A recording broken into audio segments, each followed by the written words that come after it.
অপরাধের অভিযোগে মৃত্যুদণ্ডপ্রাপ্ত জামায়াত নেতা মোহাম্মদ কামরুজ্জামানের সাথে ঢাকা কেন্দ্রীয় কারাগারে দেখা করেছেন তার পরিবারের ৮ সদস্য।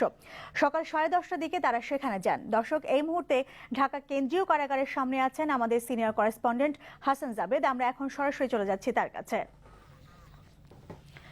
জাবেদ, কামরুজ্জামানের পরিবার দেখা করে আসলে কি বললেন সেই বিষয়ে আমাদেরকে জানান।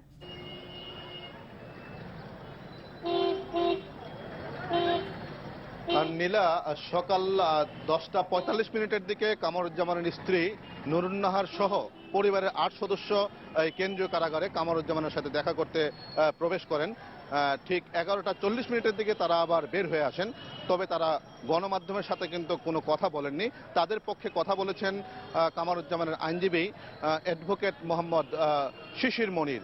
তিনি যেটি বলেছেন যে কামরুজ্জামান তার পরিবারের সদস্যদের বলেছেন যে তিনি এই রায়ে, অর্থাৎ তাকে যে মৃত্যুদণ্ড দিয়েছে আপিল বিভাগ বহাল রেখেছে, তাতে উনি মোটেই বিচলিত নন এবং তিনি এই ঘটনার সাথে জড়িত নন বলেও আজকেও দাবি করেছেন। গত বৃহস্পতিবার কামরুজ্জামানের যে আইনজীবীরা দেখা করেছিলেন সেদিনও কিন্তু তিনি একই কথা বলেছিলেন।